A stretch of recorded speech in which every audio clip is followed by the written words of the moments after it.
Pada saat ini kita akan melanjut pembahasan kita untuk mata kuliah ini. Adapun pokok bahasan yang akan kita bahas adalah berhubungan dengan pertumbuhan dan perkembangan ternak potong atau ternak daging.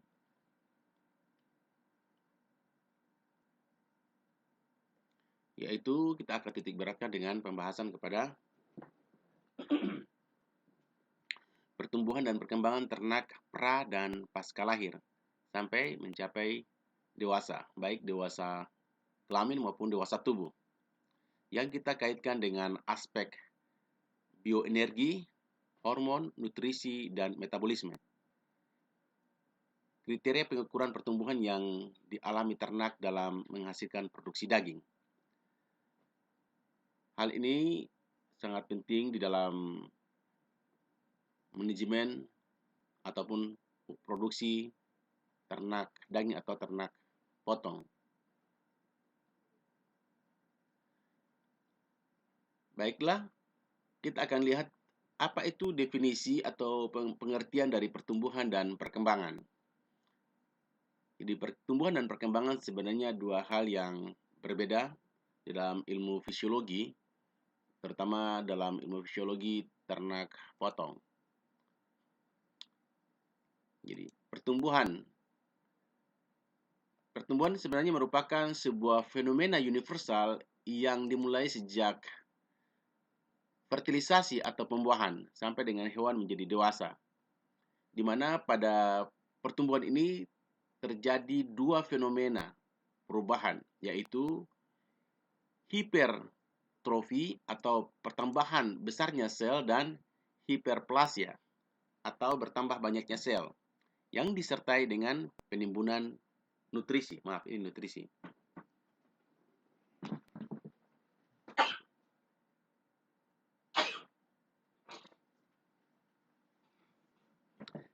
Jadi saya ulangi lagi bahwa pertumbuhan adalah merupakan fenomena universal yang dimulai sejak fertilisasi atau pembuahan sampai dengan hewan mencapai dewasa. Ya, dewasa di sini adalah dewasa tubuh. Di mana pada pertumbuhan itu terjadi dua fenomena, yaitu fenomena hipertrofi atau selnya bertambah besar dan hiperplasia atau sel bertambah banyak yang disertai dengan penimbunan nutrisi. Dalam hal ini biasanya nutrisi dalam bentuk lemak. Nah, oleh karena itu untuk ini mungkin saudara-saudara bisa membuat berbagai macam definisi tentang pertumbuhan. Ya. Jadi di samping definisi yang saya sampaikan ini bisa dibuat definisi-definisi lain, baik dari literatur, lalu coba dibuat pengertian pertumbuhan itu secara sendiri. Jadi saudara-saudara pelajari, lalu membuat definisi atau pengertian menurut pendapat saudara-saudara sendiri. Ya. Nah, kalau menurut definisi saja banyak ya. Seperti ada pertumbuhan murni, yaitu pertumbuhan dalam bentuk dan berat jaringan-jaringan pembangun seperti urat daging, tulang, jantung, otot. Nah, kecuali jaringan lemak, dia tidak bertumbuh, dia adalah penimbunan atau deposit daripada nutrisi atau terutama deposit daripada cadangan makanan. Secara kimiawi, pertumbuhan dapat didefinisikan sebagai pertumbuhan murni, yaitu penambahan jumlah protein dan zat-zat mineral yang ditimbun dalam tubuh.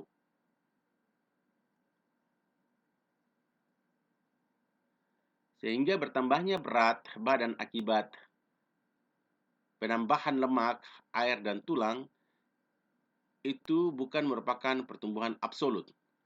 Oleh karena itu dalam perhitungan nanti kita akan menghitung berapa itu pertumbuhan, ya, pertumbuhan secara absolut. Selanjutnya perkembangan. Ya, apa itu perkembangan? Perkembangan adalah merupakan sebuah fenomena kompleks, perubahan fungsi, bentuk, dan struktur tubuh. Jadi Ini kalau perkembangan adalah fenomena kompleks di mana terjadi perubahan fungsi, bentuk, dan struktur tubuh dalam mencapai ya atau untuk mencapai sempurnanya sejalan dengan pertumbuhan. Jadi perkembangan itu sejalan dengan pertumbuhan.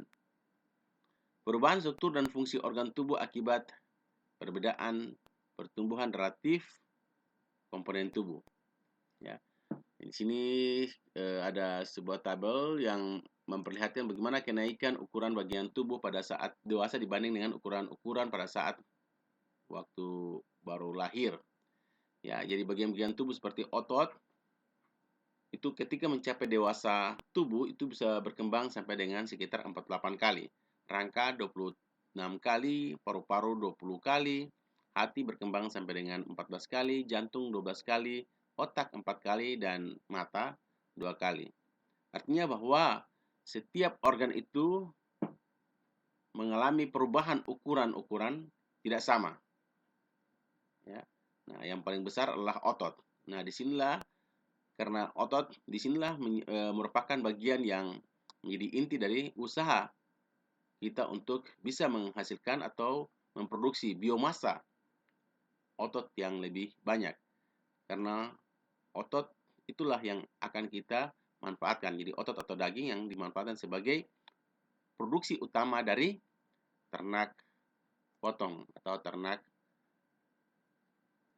daging. Di dalam pertumbuhan ada beberapa hukum pertumbuhan yang harus dipenuhi. Yang pertama, bahwa laju pertumbuhan itu dimulai sejak foetus atau ketika pedet itu dalam keadaan janin di dalam uterus. Yang mana pertumbuhan itu awalnya lambat dan bertambah cepat sesuai dengan umur kebuntingan. 3/4 bobot lahir ternak itu dicapai pada bulan akhir kebuntingan. Jadi ketika memasuki akhir-akhir masa kebuntingan, maka pertumbuhan itu akan menjadi cepat, ya, sekitar hampir 75% itu terjadi pada akhir kebuntingan. Ya. Disinilah kenapa kita perlu untuk menjaga. Jadi kalau awal kebuntingan itu kita perlu menjaga jangan sampai terjadi partus atau kehilangan embrio. Nah, sedangkan pada akhir kebuntingan biasanya kita mengejar bobot lahir. Karena bobot lahir itu berkorelasi positif dengan bobot dewasa kelamin atau bobot yearling dan bobot dewasa tubuh. Hukum kedua dari hukum pertumbuhan mengatakan bahwa faktor yang mempengaruhi bobot lahir ternak adalah faktor nutrisi induk, jumlah kelahiran atau litter size, dan bangsa.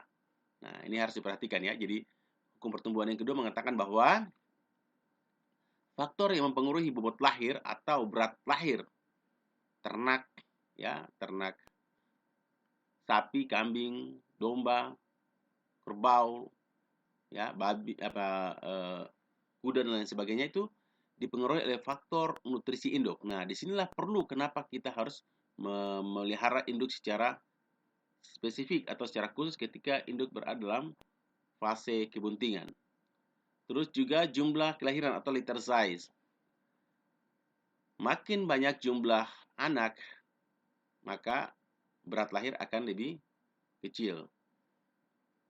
Tapi kalau jumlah anaknya 1, nah ini lebih besar. Namun demikian, dari sisi ekonomis, kita juga sangat menginginkan ternak-ternak kita lahir dengan keadaan kembar. Ya, ternak kembar terutama pada ternak domba dan kambing. Kalau sapi hampir jarang. Pernah saya sendiri temukan beberapa kasus sapi Bali yang lahir dalam keadaan kembar. Nah, ini kalau kita mau mengejar berat badan, ya ini kita manajemen. Karena kita ketahui bahwa performa ternak itu dipengaruhi oleh faktor genetik dan faktor lingkungan. Artinya, kalau memang genetiknya sudah merupakan sifat bawaan, maka kita akan main di sifat lingkungan. Disitulah pentingnya tata laksana atau manajemen pemeliharaan.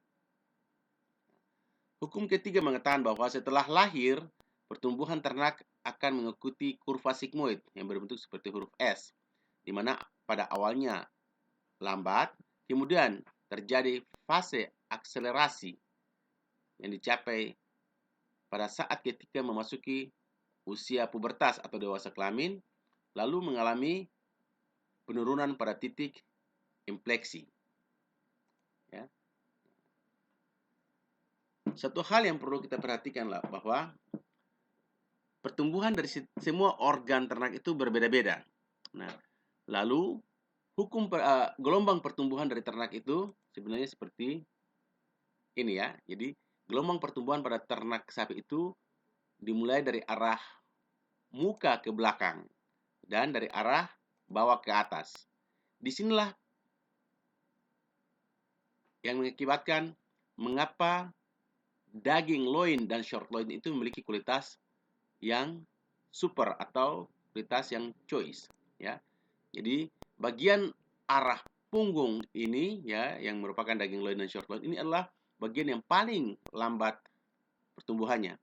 Maka disinilah daging yang paling nomor 1 kualitasnya. Ya, jadi pertumbuhan dari depan dan dari bawah ke atas. Di sini adalah bagian yang paling lambat bertumbuh.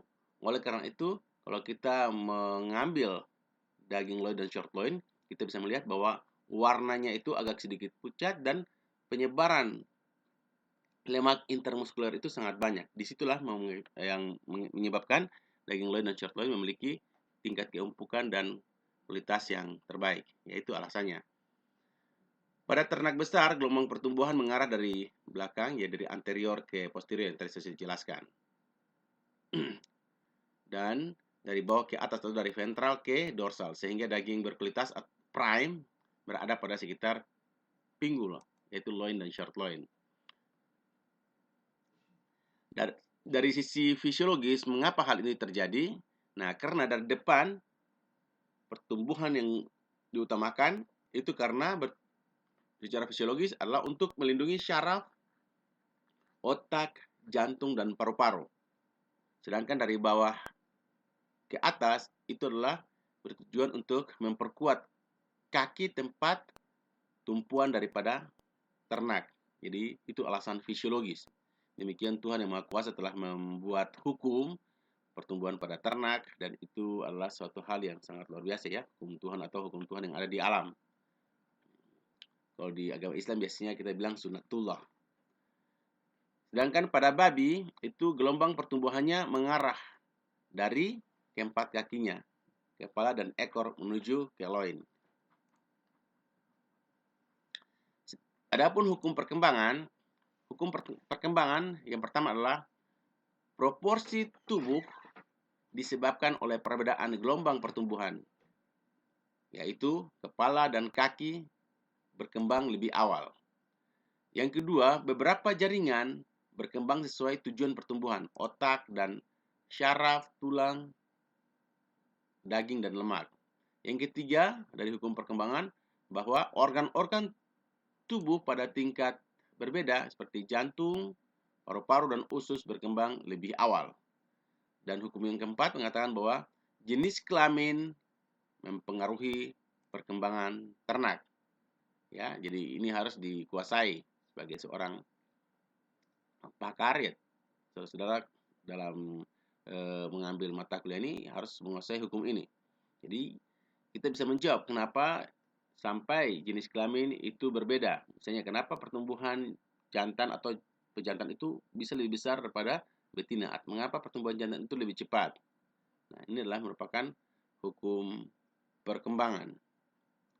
Ya, di mana ya alasannya jantan itu tulang dan jaringan ototnya akan lebih cepat ya, lebih cepat berkembang dibanding dengan yang betina. Sedangkan pada betina biasanya tulangnya akan menjadi lebih tipis ya, sehingga ototnya kurang, namun biasanya terjadi deposit pada lemak. Yang kelima, genetik tetua atau genetik pejantan dan induk betina itu mempengaruhi perkembangan. Ya. Nah, seperti ini. Di mana sapi-sapi Aberdeen Angus akan lebih cepat berkembang daripada sapi-sapi shorthorn. Sedangkan hukum ke-6 mengatakan bahwa deposit lemak tubuh seperti pada ginjal dan usus itu akan lebih cepat dibandingkan dengan seluruh tubuh dan di bawah kulit atau lemak subkutan, serta serat daging atau marbling, atau biasanya bahasa Indonesia kita sebut dengan kepualaman.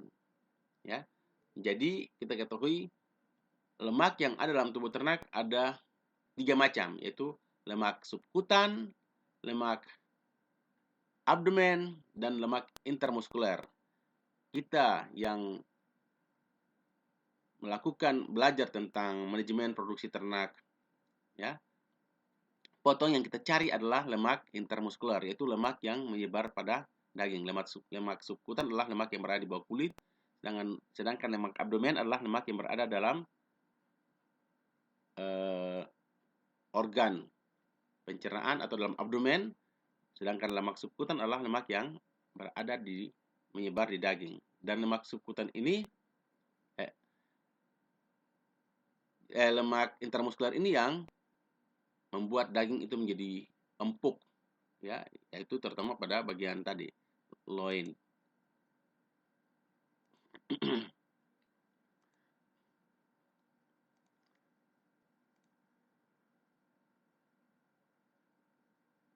Selanjutnya kita bicara tentang perubahan bentuk. Bentuk tubuh dari ternak potong, ya, adalah 3 dimensi. Ya, bentuk jadi tubuh. Jadi kalau 3 dimensi artinya panjang, lebar, dan tinggi. Ya, panjang, lebar, dan tinggi. Ukuran-ukuran tubuh dapat memprediksi perubahan bentuk melalui rasio. Misalnya,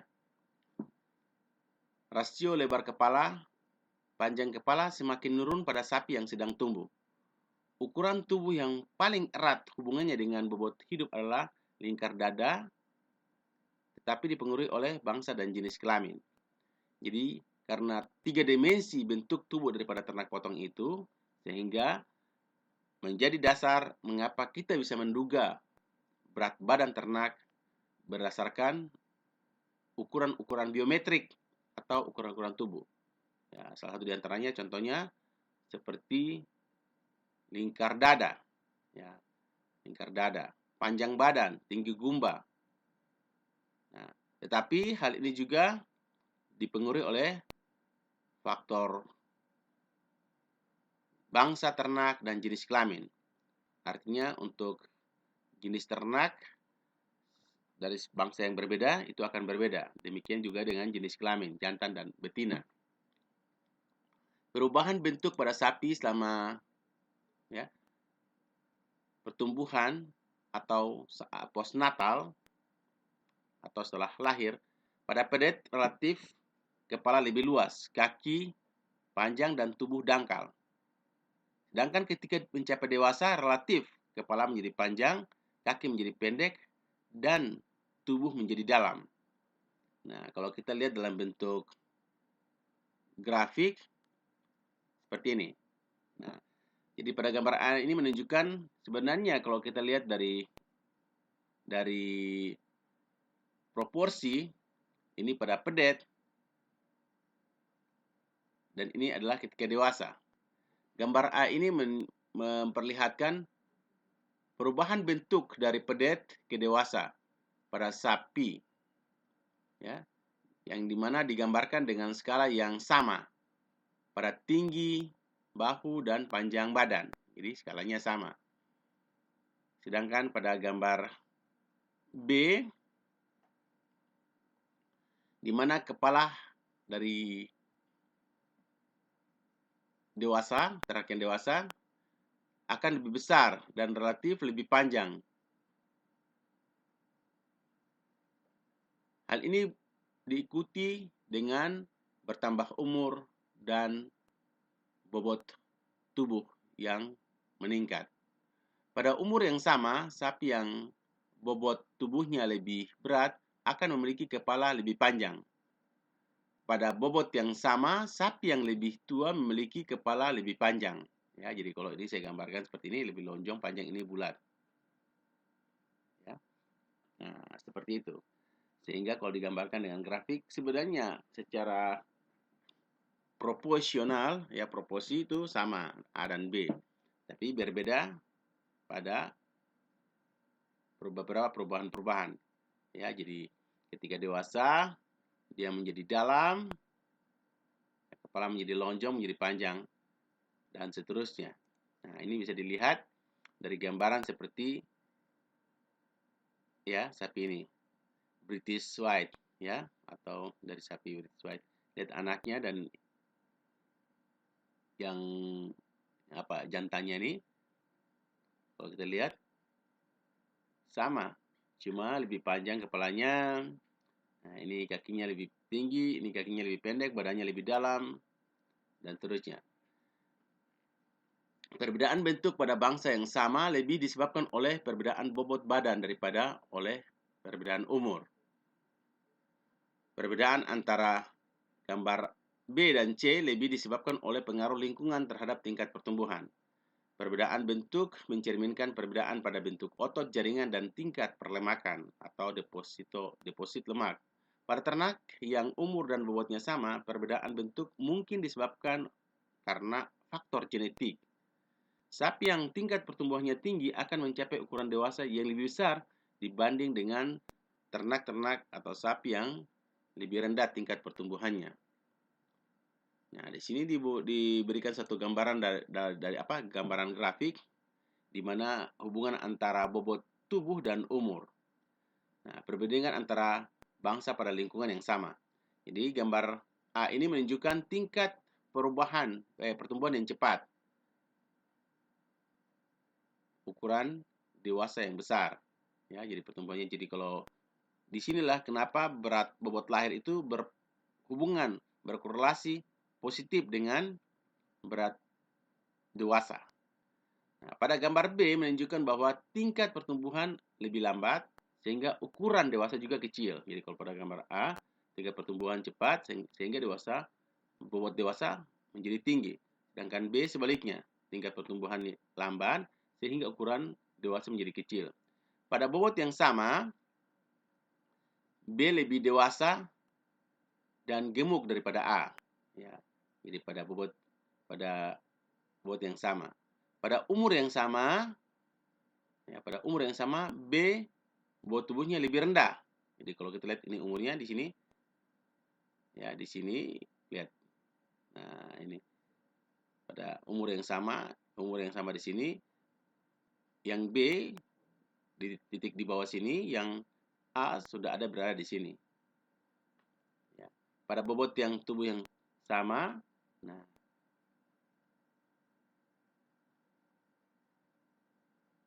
A di sini ya sudah mencapai umur yang lebih muda dibanding dengan bobot tubuh B yang sudah lebih tua. Jadi kalau kita kasih skala ini 1 tahun, 2 tahun, ini sudah lebih tua. Nah, seperti itu. B akan lebih gemuk bila mencapai proporsi ukuran tubuh yang lebih tinggi daripada A. Ya. Faktor-faktor yang mempengaruhi pertumbuhan. Yang pertama adalah faktor eksternal. Nah, faktor eksternal ini adalah sesuai dengan hukum pertumbuhan yang keempat. Yang kedua, faktor internal, yaitu kekebakaan atau genetik, dan faktor endokrin atau sekresi hormonal. Ini adalah hukum pertumbuhan kelima dan keenam. Nah, kita ketahui bahwa kelenjar pituitari atau hormon itu sangat berpengaruh terhadap pertumbuhan. Jadi kalau faktor eksternal jelas, kita tinggal sudah membahas atau menjelaskan tentang bagaimana fungsi manfaat pakan untuk pertumbuhan dan perkembangan ternak. Ini sesuai dengan hukum pertumbuhan keempat. Nah, sedangkan faktor internal adalah faktor kekebakaan genetik dan endokrin, ya, faktor dari dalam atau sekresi hormonal. Ini adalah hukum pertumbuhan yang ke-5 dan ke-6. Adapun kelenjar-kelenjar pertumbuhan diantaranya adalah satu kelenjar pituitari, berlokasi di bawah otak, di belakang chiasma optik, yang berfungsi memproduksi hormon pertumbuhan atau sering kita sebut dengan GnRH, ya, growth hormone, ya, GH, bisa disingkat dengan GH, dengan nama ilmiah somatotropin, adalah merupakan hormon protein karena merangsang retensi nitrogen dalam pertumbuhan murni. Penyuntikan hormon secara berulang bisa menyebabkan terbentuknya zat antihormon dan antibodi yang menyebabkan stres anafilaktik. Ya, stres anafilaktik. Yang kedua adalah kelenjar tiroid. Kelenjar ini mensekresikan atau menghasilkan tiroksin yang berfungsi untuk mengontrol metabolisme tubuh. Defisiensi tiroksin atau kekurangan tiroksin pada awal kehidupan akan mengalami apa yang disebut dengan dwarf atau kekerdilan, pertumbuhan yang tidak proporsional pada ternak. Pada usia yang lebih lanjut menyebabkan penimbunan lemak subkutan yang berlebihan. Sedangkan kelebihan tiroksin akan menghambat pertumbuhan katabolisme. Ya, katabolisme adalah lawan dari metabolisme. Kalau metabolisme terbagi atas dua, itu anabolisme dan katabolisme. Dulu selalu kalau di kimia Bapak selalu ajarkan ana susun kata bebas. Jadi anabolisme adalah proses penyusunan, sedangkan katabolisme adalah proses penguraian. Jadi kalau kelebihan tiroksin akan menyebabkan atau menghambat pertumbuhan atau katabolisme atau penguraian lebih cepat daripada anabolisme, pembentukan. Fungsi kelenjar tiroid dipengaruhi hormon tirotropik yang dihasilkan oleh kelenjar pituitari. Suplai iodium atau unsur I pada suhu lingkungan. Ya, pada suhu lingkungan, apabila kekurangan unsur iodium bisa mengakibatkan penyakit yang disebut dengan goiter atau gondok. Oleh karena itu, pada manusia kita terutama garam dapur yang kita punya biasanya sudah ditambah dengan garam iodium, sehingga disebut dengan garam iodium, karena kekurangan iodium bisa menimbulkan tadi ya, penyakit gondok. Yang ketiga adalah ovarium. Ovarium jelas ya, ovarium tempatnya di mana? Itu adalah hormon yang memproduksi progesteron dan estrogen. Progesteron adalah hormon yang akan merangsang peningkatan retensi protein, sehingga akan meningkatkan pertumbuhan. Sedangkan progesteron pada betina akan menunjang terjadinya kebuntingan. Kalau kita belajar dengan teknologi reproduksi, di sini pentingnya progesteron dalam merangsang atau menghasilkan FSH dan LH, yang memproduksi atau menghasilkan follicle stimulating hormone dan luteinizing hormone LH. Oleh estrogen sendiri akan berpengaruh terhadap ya berbagai macam variasi, ya, terutama estrus. Pada sapi dan domba akan meningkatkan pertumbuhan, tetapi akan menurunkan lemak tubuh. Pada unggas akan meningkatkan lemak tubuh. Progesteron dan estrogen dipergunakan sebagai hormon perangsang pertumbuhan yang biasanya dilakukan di beberapa negara. Sedangkan di negara kita, penggunaan atau pemanfaatan hormon pertumbuhan sangat dilarang. Ovarium sendiri dapat pula mensekresikan hormon testosteron dalam jumlah yang kecil. Ya, hormon testosteron adalah salah satu hormon juga yang merangsang proses pembentukan otot daging. Oleh karena itu, testosteron biasanya dihasilkan oleh testis pada jantan, sehingga hewan-hewan jantan itu proporsi tubuhnya akan lebih besar. Yang keempat adalah testis. Ya, testis memproduksi hormon testosteron dan androgen. Nah, ini kedua hormon ini, hormon istilahnya ini kalau kita bilang androgen, adrenalin. Ini berhubungan dengan jantan, yaitu testosteron. Nah, fungsi hormon androgen sendiri adalah satu, menstimulir pertumbuhan, meningkatkan efisiensi pakan, meningkatkan lean, daging lean, dan menurunkan lemak pada karkas. Oleh karena itu, pada jantan itu dagingnya lebih baik, lemaknya lebih sedikit dibanding dengan pada betina. Androgen sendiri lebih efektif pada betina dibanding dengan ternak kastrasi. Kecuali pada kelinci. Kelinci betina pada saat mencapai dewasa lebih berat daripada jantan. Nah, disinilah manfaat androgen untuk hewan jantan. Sedangkan testosteron sendiri merupakan hormon seks, ya, yang menonjolkan seks sekunder karakter atau karakter-karakter sekunder daripada ternak. Ya, contohnya kalau pada sapi Bali pada usia dewasa kelamin akan mengalami perubahan dari warna merah bata menjadi warna gelap atau warna hitam karena kerja daripada testosteron. Nah, inilah yang menyebabkan jadi karena testosteron sehingga pada ternak jantan dagingnya jantan akan lebih lihat atau lebih lebih kenyal dibanding dengan ternak daging dari ternak betina. Kegiatan kastrasi atau ya kita melakukan kastrasi pada pedet, pada domba, babi itu bisa mengakibatkan penurunan pertumbuhan. Ternak akan lebih mudah ditangani karena lebih menunjukkan sifat jinak karena tidak ada hormon atau sedikit hormon androgen yang dihasilkan. Hormon androgen testosteron ini akan merangsang adrenalin dan bisa menimbulkan sifat agresivitas daripada ternak. Faktor kastrasi atau aktivitas kastrasi juga akan mengurangi bau daging yang lebih tajam terutama pada ternak babi. Sapi yang dikastrasi pertumbuhannya lebih rendah daripada jantan, tapi perlemakannya lebih tinggi daripada betina. Ya, perlemakannya lebih tinggi daripada betina. Oleh karena itu biasanya sapi-sapi kastrasi ini memiliki daging yang lebih empuk karena tadi perlemakan yang lebih banyak. Yang kelima, kelenjar adrenal. Lokasi dari kelenjar adrenal berada pada bagian anterior dan medial di ginjal. Bagian medula memproduksi hormon adrenalin, bagian korteks mensekresikan hormon steroid.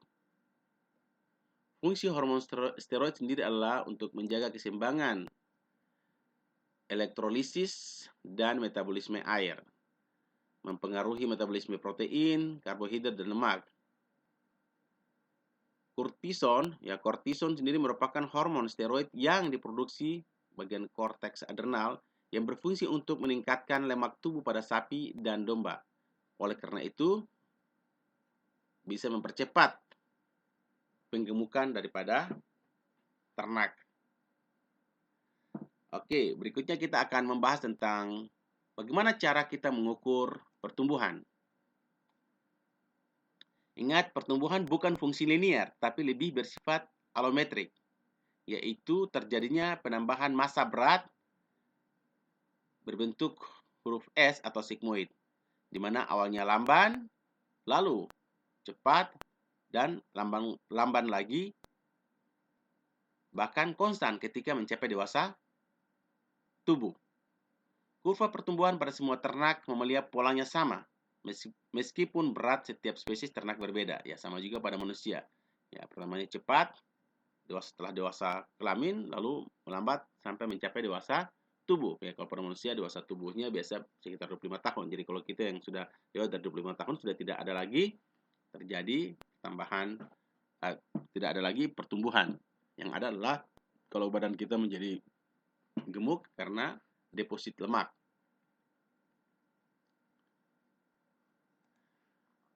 Model matematis dari pertumbuhan adalah pertumbuhan sama dengan pertambahan berat per waktu.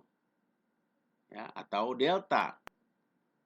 BB berat badan per delta T atau delta waktu.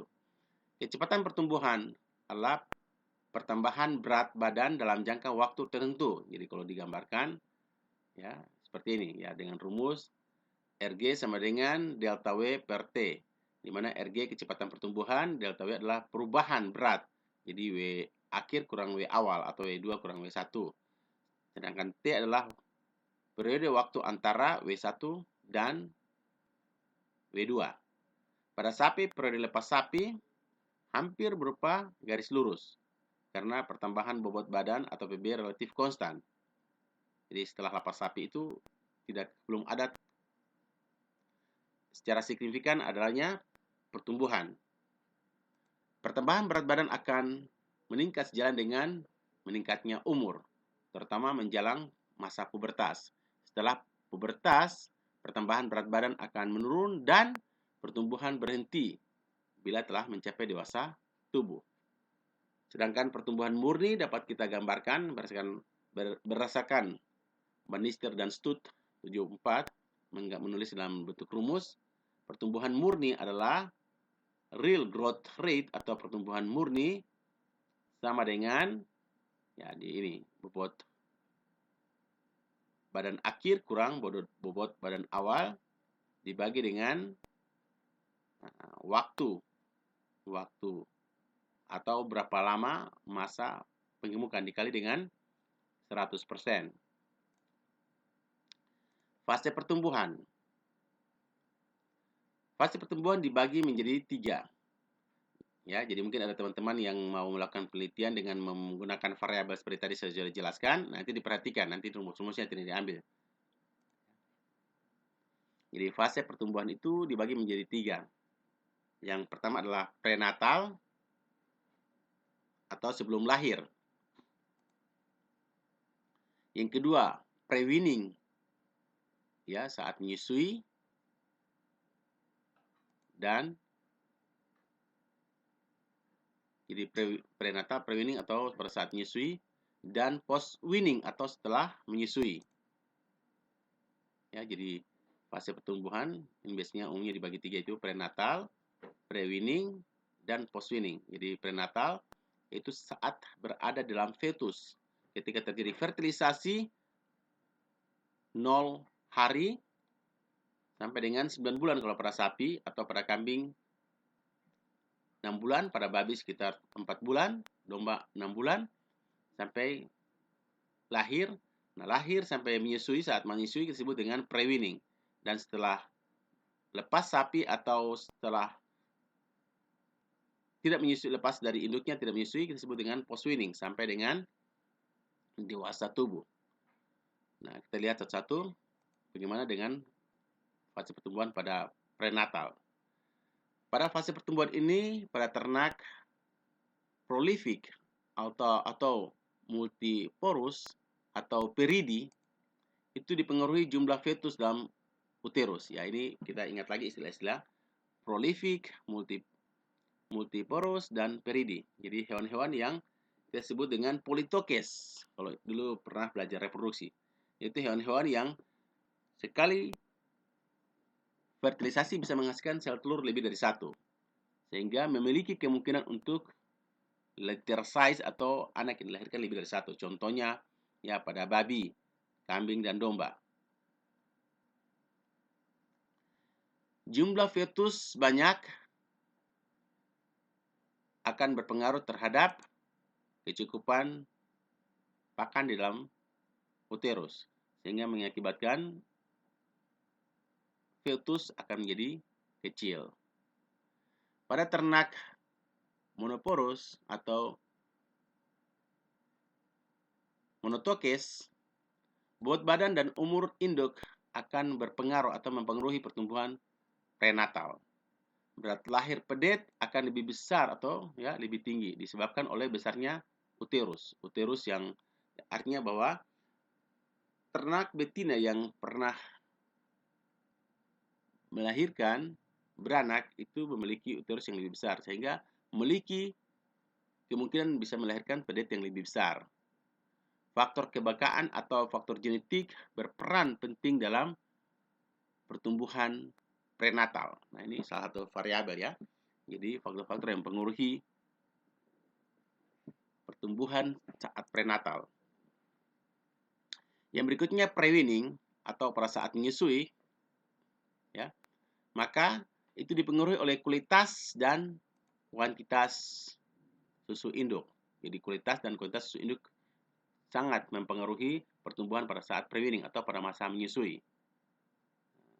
Yang berarti bahwa kualitas pakan yang diberikan kepada induk itu juga berpengaruh secara signifikan terhadap pertumbuhan dan perkembangan ternak pada saat menyusui atau preweaning. Jumlah anak yang tinggi akan berpengaruh terhadap produksi susu. Oleh karena itu jumlah anak yang banyak akan berpengaruh sehingga kecukupan susu akan menjadi hal yang perlu diperhatikan. Berat sekali lahiran lebih tinggi, tetapi berat per anak akan lebih rendah. Artinya bahwa berat total seluruh anak itu akan lebih besar dibanding dengan yang hewan-hewan monoporos. Ya, hewan monoporos itu akan lebih. Jadi kalau satu di sini yang satunya lahirnya cuma 1 ekor, di sebelah ini ada 3 ekor. Nah, itu kalau ditimbang yang 3 ekor lebih berat, tapi berat masing-masing individu itu lebih besar yang satu. Nah, ini tinggal bagaimana strategi sebagai kita manajer untuk mengejar produksi, ya. Kita mau pilih yang mana? Kalau harga baik per ekor, kalau saya seperti di Monopari, harga per ekor bagus, ya kita lebih banyak. Bagusnya kalau kita membeli hewan-hewan yang poliporos, yang menghasilkan anak lebih banyak dibanding dengan monoporos.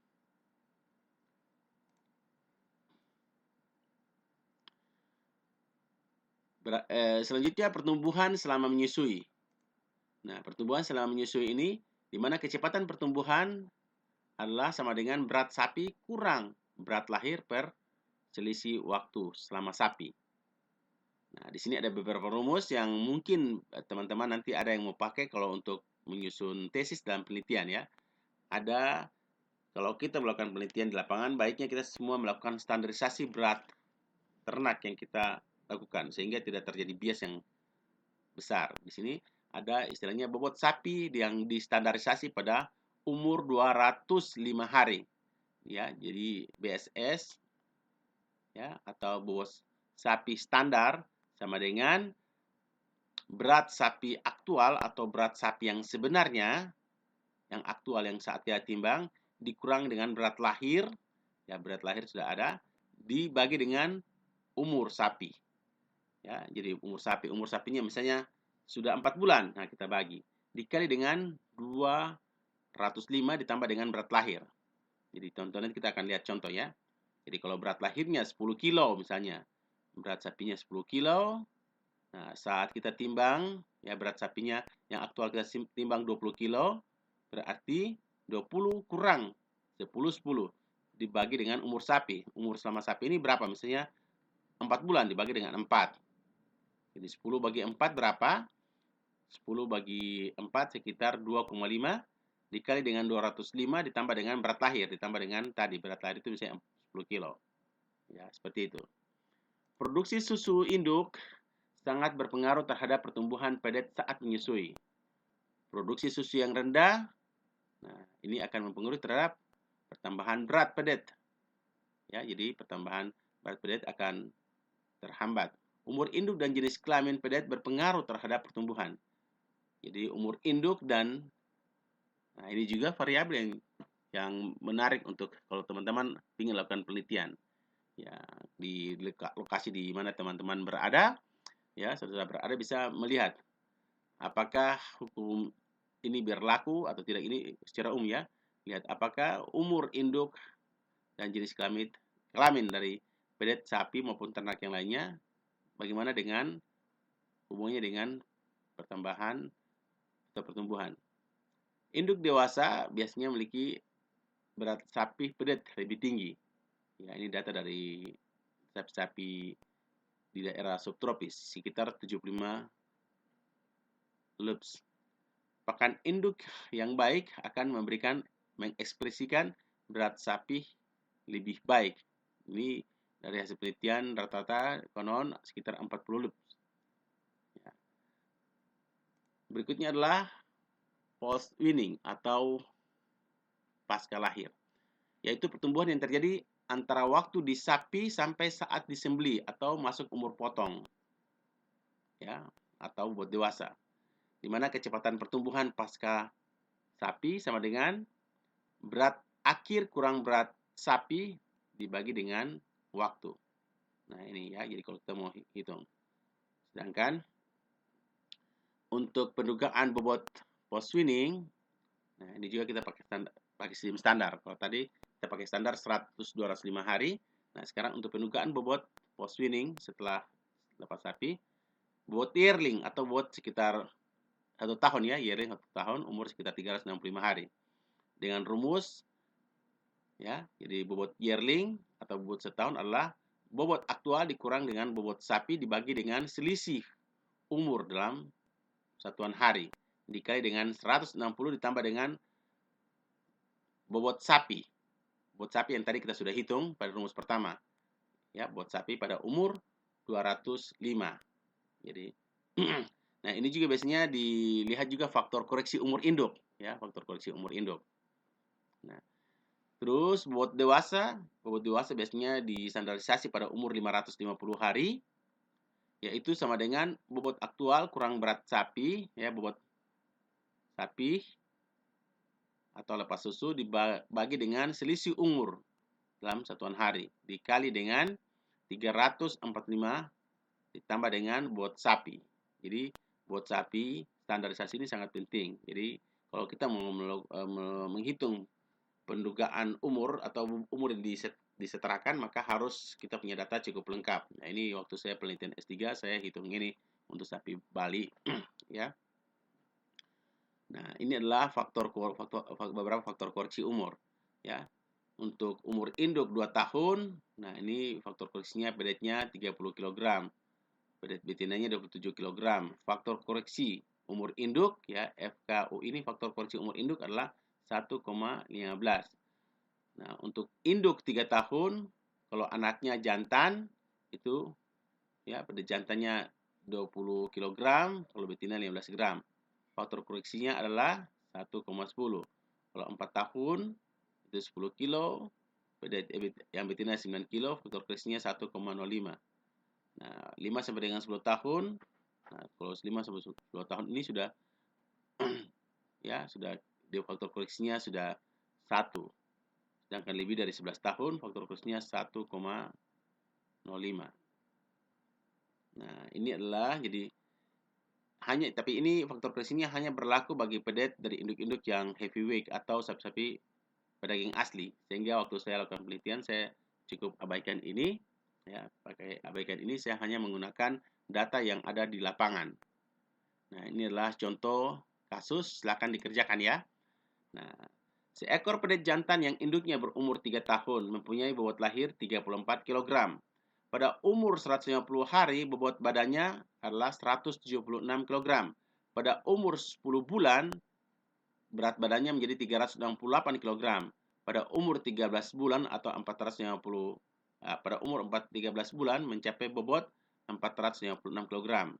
Silakan teman-teman, saudara-saudara hitung bobot sapi yang distandarisasi pada usia 205 hari, bobot yearling yang distandarisasi pada usia 335 hari, dan bobot dewasa yang distandarisasi pada umur 550 hari.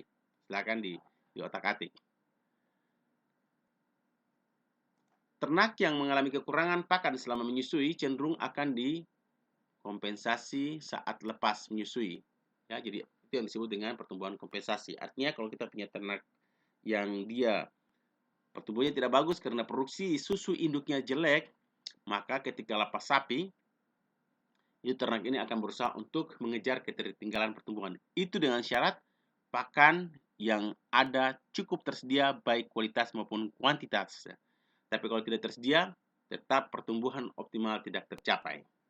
Nah, inilah yang perlu teman-teman ketahui. Karena kalau kita memiliki feeling bisnis, nah kita bisa manfaatkan ini untuk mencari keuntungan dalam bisnis ternak potong. Sebaliknya konsumsi susu mencukupi, tapi saat lepas sapi pakan kurang, Nah, ini tadi saya sudah katakan, pertumbuhannya juga akan tidak optimal. Ya, karena pertumbuhan akan sangat dipengaruhi oleh faktor lingkungan, terutama pakan. Di ternak yang pertumbuhannya cepat, lebih efisien dalam penggunaan pakan dan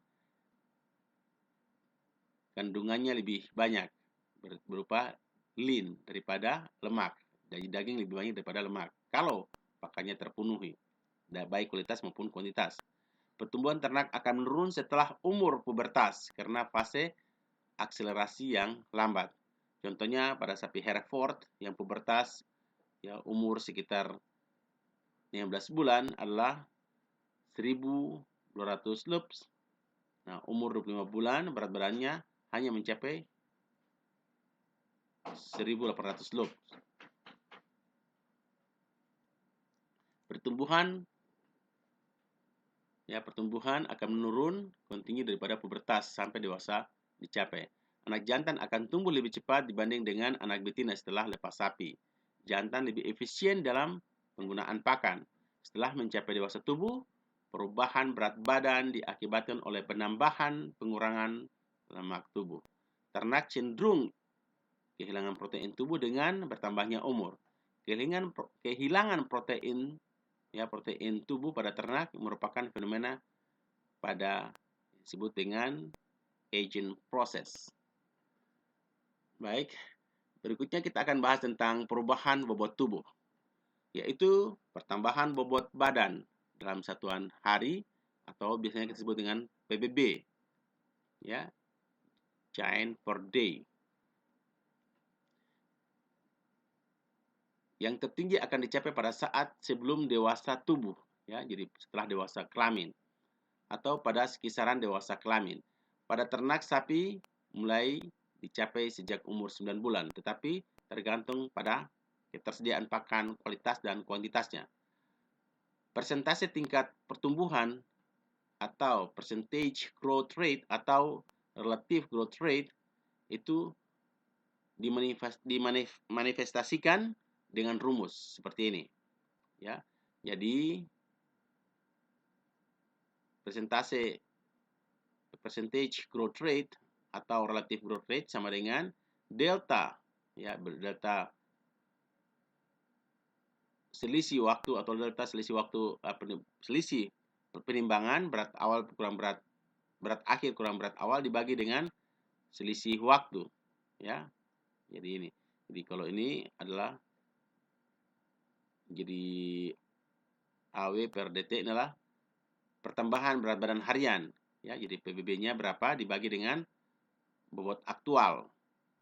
Bobot aktual artinya bobot saat kita melakukan penimbangan dikali dengan 100. Ya.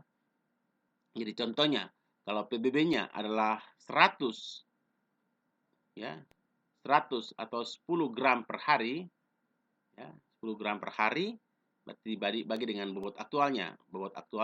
Jadi kalau 10 gram per hari dibagi dengan bobot aktualnya misalnya 100 kilo, berarti dikali dengan jadi 10 per 100 sama dengan 0,1 dikali dengan 100, kita dapat persentasenya. Ya. Nah, sedangkan efisiensi pakan diperoleh dari jumlah pakan yang dibutuhkan untuk menghasilkan 1 kg pertambahan bobot badan per hari dengan formula seperti ini. Jadi ini juga salah satu variabel yang kalau kita lakukan penelitian bisa kita gunakan variabel ini. Ya, yaitu sama dengan pertambahan bobot badan per hari dibagi dengan konsumsi pakan dikali dengan 100. Kita dapat efisiensi pakan. Artinya makin kecil efisiensi pakan berarti itu makin baik dibanding dengan yang lebih besar. Contohnya untuk efisiensi pakan yang saya temukan misalnya 7 kg. Ya. 7%. Ya, artinya bahwa setiap dia mengkonsumsi 7 kg pakan, dia akan memperoleh pertambahan berat badan 1 kg. Lazimnya pemberian pakan sebanyak 6 sampai dengan 12 kg untuk menghasilkan 1 kg pertambahan berat badan, ya. Jadi 6 sampai 12 kg. Ini lazimnya. Yang saya temukan itu sekitar 6 kg untuk sapi yang dipelihara pada perkebunan kelapa sawit pada sapi Bali. ya.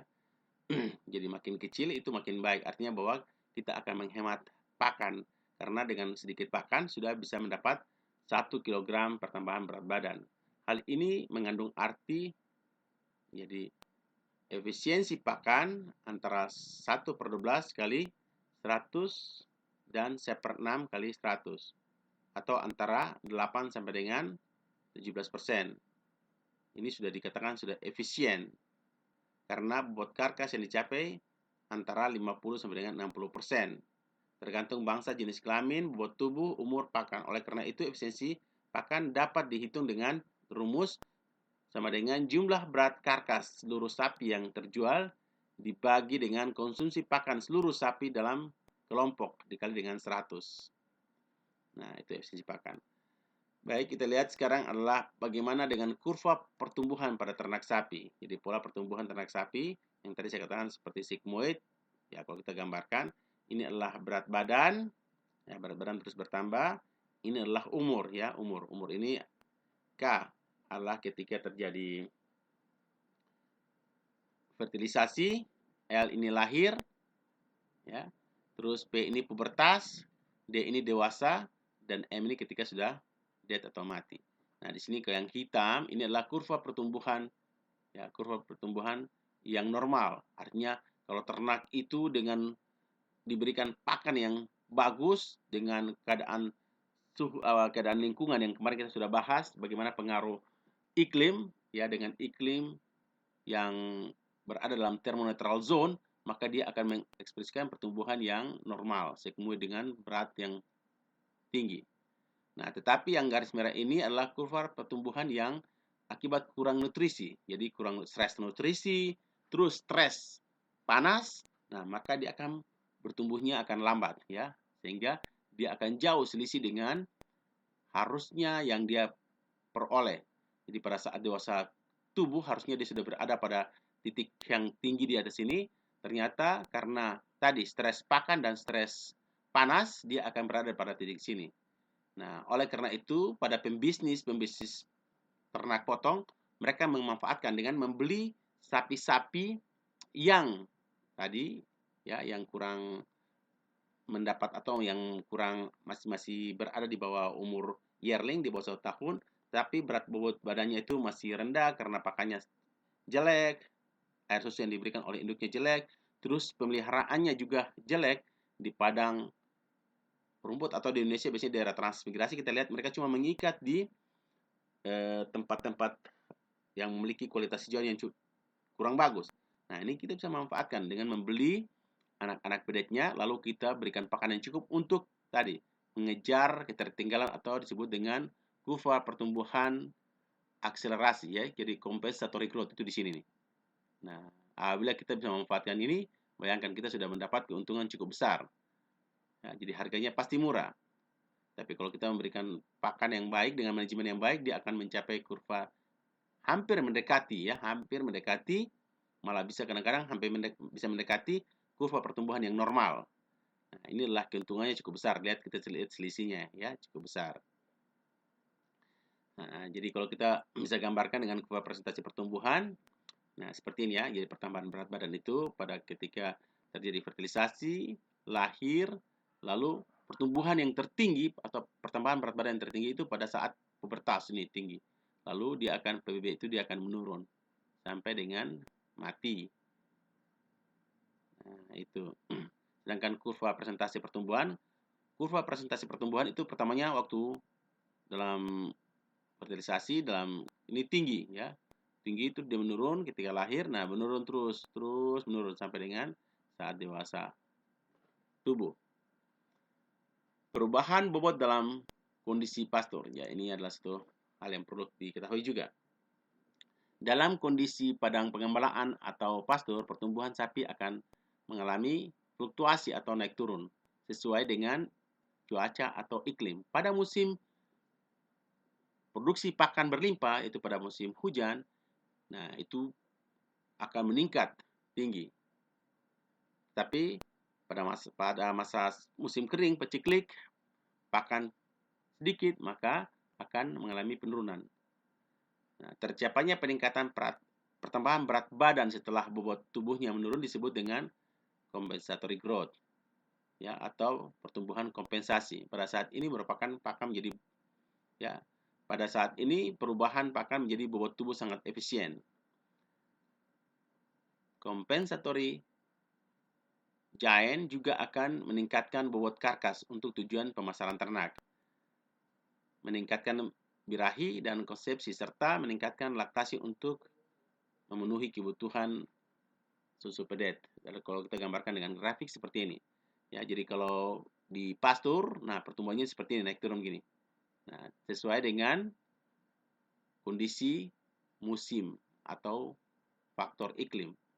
Nah, ini sangat menarik kalau kita di Papua Barat, di mana kita di Papua Barat tidak terlalu jelas antara musim kemarau dan musim hujan. Tetapi kita ketahui bahwa terutama seperti kita di Manokwari, kita berada di bawah garis khatulistiwa, sehingga suhu pada siang hari itu bisa mencapai sekitar 32 derajat yang kemarin kita sudah pelajari dalam materi tentang pengaruh stres panas. Nah, di sini yang kita harus usahakan agar walaupun fluktuasi kalau di daerah ini, ya, kita kalau bisa jangan terjadi fluktuasi, tapi kita terus mengejar peningkatan pertambahan berat badan itu konstan sesuai dengan sigmoid, sehingga kita bisa mendapat bobot badan pasar atau bobot badan seketika dijual itu cukup optimal, ya. Nah, jadi ini di sini kurva ini. Jadi kalau di pastur, terutama di, ya, daerah yang memiliki musim kemarau 4 musim atau 2 musim seperti ini, ya. Dia naik pada saat hijauan berlimpah pada musim hujan, turun pada musim kemarau, hijauannya kurang berkualitas. Pada musim hujan, hijauan berlimpah, naik lagi, turun lagi. Nah, tapi dia tidak stagnan, jadi setiap naik dia akan melewati dari puncak yang pertama. Nah, dia melewati terus. Nah, kalau kita garis lurus, kita usahakan dia terus naik. Nah, ini hal yang menarik. Nah, hal yang menarik untuk nanti kita diskusikan. Jadi menurun dan meningkatnya atau kita sebut dengan intermittent, ya, pertumbuhan sapi di pastur dipengaruhi oleh komposisi kelompok. Pertumbuhan otot untuk mencapai dewasa dicapai pada usia sekitar 5 sampai dengan 8 tahun, di mana 5 tahun bila musim mendukung, 8 tahun bila musim tidak mendukung. Terdapat perbedaan 3 tahun untuk mencapai, ya, pemasaran. Ini kalau kita lihat kalau seperti tadi kurva tadi, ya, terjadi bunting pertama, ya, itu pun pada umur sekitar 3 sampai dengan 4 tahun akibat tadi, ya, nutritional anestrus, dan kelahiran mungkin hanya terjadi 1 kali pada 2 tahun karena di pastur dengan kondisi iklim atau faktor stres panas yang berhubungan korelasi dengan stres pakan. Ya, jadi ada panas dan juga pakan, 2 stres sekaligus. Dan rendahnya tingkat kesuburan atau fertilitas dan tingginya umur yang dipasarkan menyebabkan ketidakefisienan produksi. Jadi ukuran efisiensi produksi kita sebut juga dengan percentage turn off. Jadi persentase turn off sama dengan jumlah sapi yang dapat dijual, jumlah ternak yang dapat dijual dibagi dengan jumlah ternak atau sapi dalam kelompok per tahun dikali dengan 100. Oke, ini rumus yang berikutnya. Jadi ini adalah variabel-variabel yang bisa dipakai untuk penelitian-penelitian kalau teman-teman tertarik untuk mempelajari keadaan pertumbuhan ternak yang ada di lokasi atau tempat teman-teman berada. Ya, mungkin di Papua Barat atau di skala kabupaten atau di skala daerah tertentu. Apabila ternaknya cukup banyak, kalau kita punya recording cukup, nah ini kita bisa menghitung, ya, bisa menghitung untuk membuat satu tulisan. Ada satu hal lagi yaitu feed yearling syndrome. Ya, jadi pada fase akselerasi terjadi percepatan pertumbuhan yang tinggi. Pertambahan bobot badan semakin meningkat sehingga tidak mampu diimbangi peternak dalam memenuhi kebutuhan zat makanan yang meningkat pula, terutama setelah ternak mencapai umur 1 tahun atau yearling. Karena pemberian pakan relatif konstan, nah ini yang biasa dilakukan oleh para peternak kita. Jadi ternaknya tetap umurnya bertambah, tapi pakan yang diberikan itu oleh petani itu tetap saja kalau kita lihat. Nah, ini satu hal yang menarik juga untuk dilakukan sebagai kajian penelitian. Apakah pakan yang diberikan oleh para petani, kalau kita lihat daerah Trans terutama, yang mereka selalu mengarit atau ngarit rumput, mereka berikan konstan, padahal pertumbuhan berat badan. Dengan meningkatkan pertumbuhan berat badan, maka kebutuhan konsumsi baik kualitas maupun kuantitas juga akan meningkat. Nah, ini adalah satu hal yang menarik untuk dijadikan sebagai kajian tulisan karya ilmiah. Karena pemberian pakan relatif konstan ya, jadi kesenjangan kualitas bahan kering yang diberikan dengan yang dibutuhkan semakin lebar dengan semakin bertambahnya umur ternak. Maka terjadilah sejumlah gejala yang menyebabkan kurva sigmoid tidak mencapai normal atau kurva pertumbuhan kurang nutrisi. Keadaan ini disebut dengan feed yearling syndrome. Nah, ini ya. Jadi feed yearling syndrome. Jadi ketika harus mencapai usia yearling, pakan dibutuhkan itu harus terpenuhi secara kualitas maupun kuantitas, tapi kurang, maka mengakibatkan stres pakan. Apalagi kalau ditambah dengan stres panas. Ya. Nah, sehingga dapat digambarkan kurva kecepatan pertumbuhan seperti ini. Nah, ini tinggi jadi bobot badan W1, W2. Terus ini adalah kecukupan pemberian pakan, kita gambarkan dengan K. Jadi kemiringan kurva mengindikasikan tingkat kecepatan pertumbuhan. Sedangkan delta bobot badan sama dengan per delta waktu. Jadi W2 kurang W1 dibagi dengan T2 kurang T1. Nah, jadi di sini ada kurva yang satu. Nah, ini adalah kurva yang dicapai ya tinggi kalau kecukupan pemberian pakan itu terpenuhi. Tapi kalau tidak, maka ada kurva yang kurang terlalu jelas ya. Ini warna hijau muda ini adalah kurva feed yearling syndrome. Akibat tadi, ternak setelah post winning menuju ke usia yearling 365 hari, pakan tidak terpenuhi sehingga kita lihat dia akan tidak mencapai pertumbuhan yang maksimal atau optimal. Baik, ini lagi sebuah bahan diskusi. Nah, kira-kira bisa digambarkan variabel gejala apa saja yang muncul dan merugikan bila terjadi feed yearling syndrome. Kaitkan dengan terjadinya hukum pertumbuhan dan hukum perkembangan. Gambarkan dengan grafik bagaimana hubungan dengan compensatory growth. Jadi ini juga tugas teman-teman.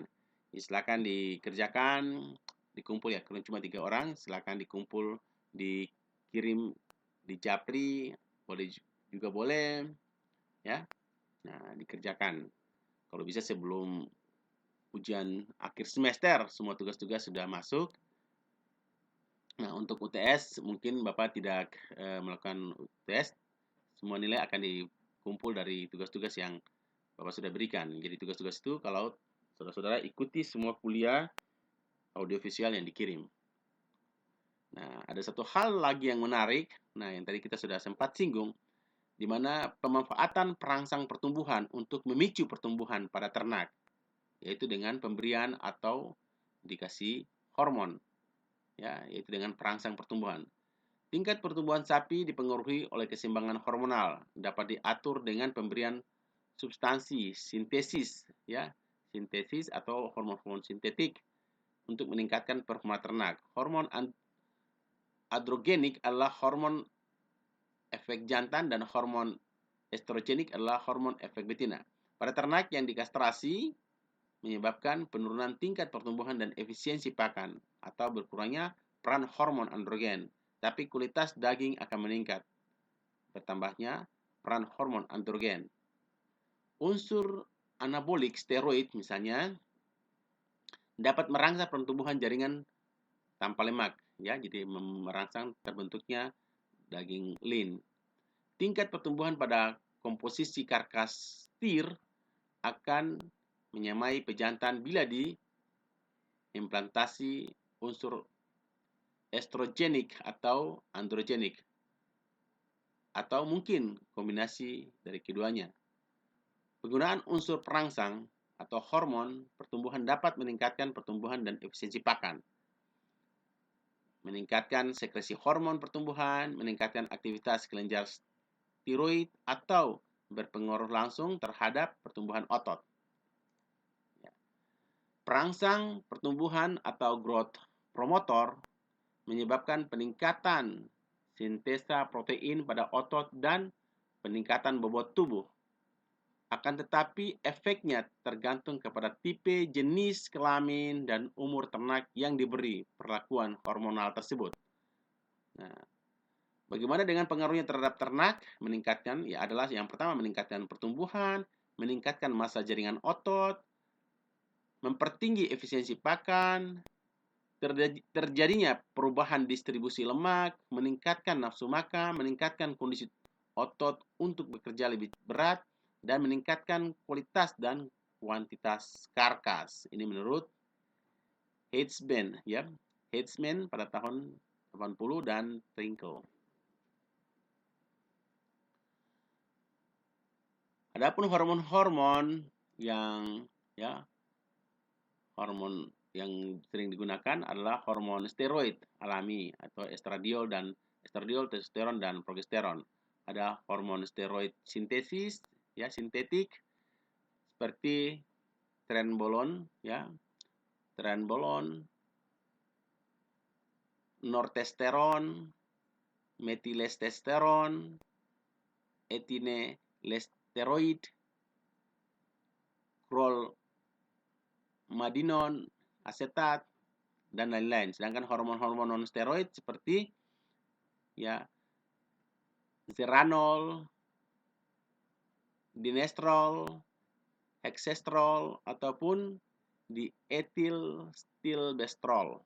Hormon protein seperti somatotropin, somatodedin, ya, insulin-like hormone factor atau disingkat dengan IGF, growth hormone releasing factor atau GFF.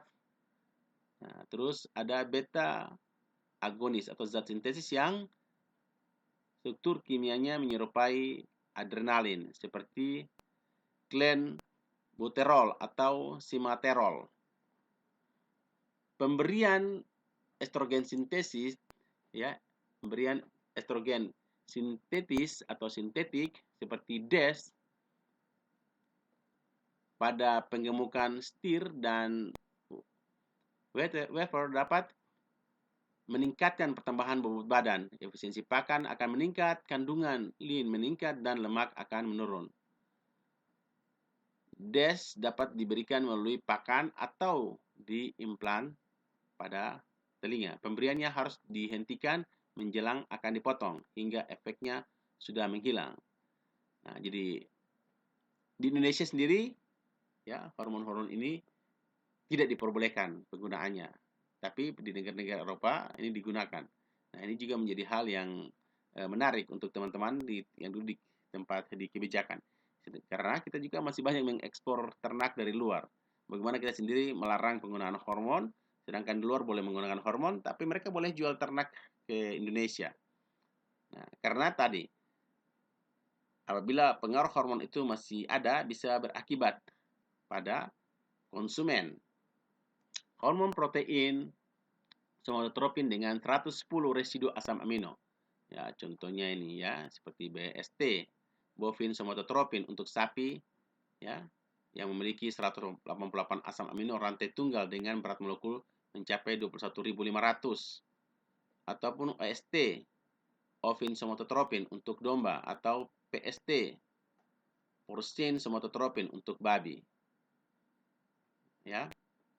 BSI mampu mempercepat pengangkutan asam amino melalui dinding sel ke dalam sitoplasma hingga menambah konsentrasi asam amino dalam sel.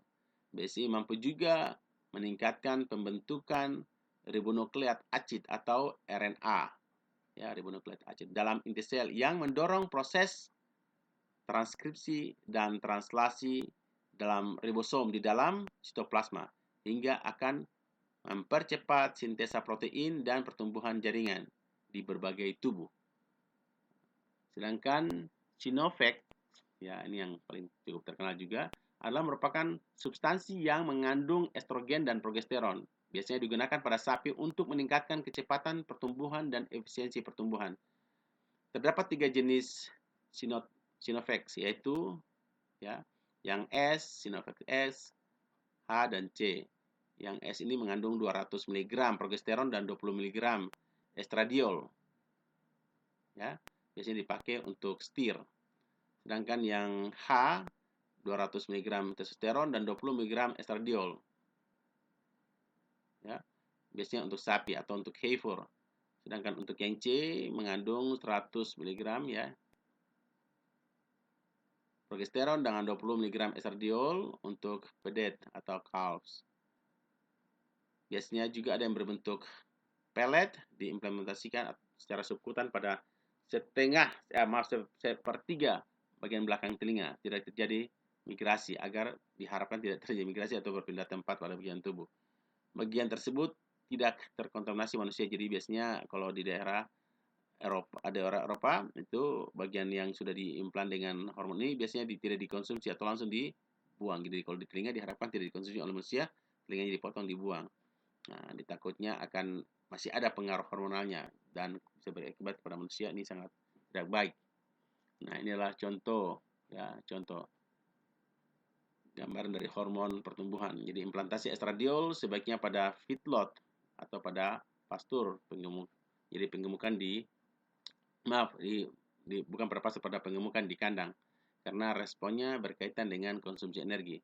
Pada pastur fattening ini kurang berpengaruh. Jadi kalau pada pastur jangan digunakan. Pertambahan berat badan akan meningkat sekitar 10 sampai dengan 20%. Sinovac H memberi pertambahan berat badan 1,06 kg per hari, cukup tinggi. Dalam waktu 89 hari pada sapi darah. Bisa dilihat manfaatnya ya. Satu hari bisa mendapat 1,06 kg. Waktu efektif adalah sekitar 60 sampai dengan 90 hari.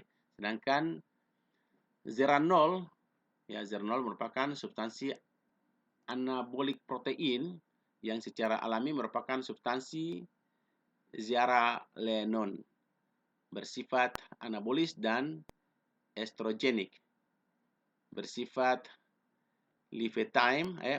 bersifat lifetime atau ya jadi bersifat dia implannya cukup lama, jadi bersifat lifetime, dapat digunakan sejak saat bedet sampai dengan saat dipotong dengan interval 90 sampai dengan 100 hari. Biasanya digunakan sejak pedet umur 6 sampai dengan 12 minggu dengan interval 70 sampai dengan 100 hari. Substansi ini juga ya jangan diimplan atau dimanfaatkan pada 70 hari sebelum dipotong. Jadi setelah kurang dari 70 hari itu aturannya. Cuma ya petani kita kalau Indonesia apakah bisa disiplin atau tidak. Ya, kita lihat rata-rata kalau butuh uang di daerah trans, ya itu langsung mereka jual. Oleh karena itu mungkin sehingga penggunaan hormonal untuk pertumbuhan pada sapi di Indonesia dilarang. Jadi di sini diinformasikan walaupun belum terbukti pada akumulasi residu, tapi pernah dilaporkan pada jaringan masih terdapat sekitar 2 ppb, jadi parts per billion. Jadi ppb ini parts per billion, jadi dua bagian per billion miliar pada hari ke-45 setelah implantasi dengan 36 mg zeranol. Dapat juga digunakan pada penggemukan di ladang dan di kandang, tidak disarankan pada sapi darah pengganti ya. Oke. Zeranol dapat meningkatkan bobot badan, efisiensi pakan, dan bobot karkas pada stir. Penampilan ternak lebih jinak dan kualitas karkas akan meningkat. Pedet yang diimplan dengan peningkatan pertambahan berat badan 5 sampai dengan 15%. Sapi darah yang digemukkan di ladang meningkat pertumbuhannya sampai dengan 10%. Implantasi dilakukan pada sepertiga pangkal telinga yang longgar. Sedangkan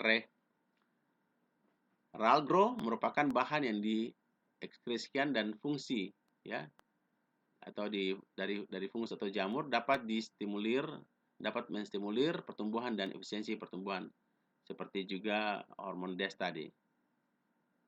Terus berikutnya rumensin disebut juga sebagai ya untuk antibiotik. Sampai saat ini penggunaan perangsang pertumbuhan di Indonesia masih dilarang. Ya, dengan adanya peraturan pemerintah atau SK pemerintah. Yang pertama adalah SK Direktur Jenderal Peternakan. Nah, ini bisa lihat surat nomor 329, terus SK Mentan nomor 856, Undang-Undang nomor 7. Nah, ini dengan Undang-Undang nomor yang terakhir 14 tahun 2019, silahkan dilihat apakah masih dilarang atau belum. Nah, itu. Sekarang kira-kira bagaimana dengan pendapat teman-teman? Apakah setuju atau tidak apabila perangsang pertumbuhan diterapkan di Indonesia? Yang terakhir, tugas mandiri lagi, buatlah sebuah makalah dengan judul Upaya Memperoleh Pertumbuhan Kompensasi pada Penggemukan Sapi Daging di Papua atau Papua Barat. Silakan dipilih, yang di Papua bikin di Papua, yang di Papua Barat bikin di Papua Barat. Nah, pustaka-pustaka yang bisa dipakai untuk menjadi referensi seperti ini ya. Hill, ya, Cattle and Buffalo Meat Production in the Tropics Intermediate Tropical Agriculture Series, Singapura, atau Growth and Development of Buffalo. Silakan dicari di internet atau di perpustakaan. Baik, itu saja kuliah kita. Masih ada satu utang lagi yang belum Bapak sampaikan, yaitu bagaimana cara menghitung carrying capacity. Oke, terima kasih. Sampai jumpa pada pertemuan berikutnya.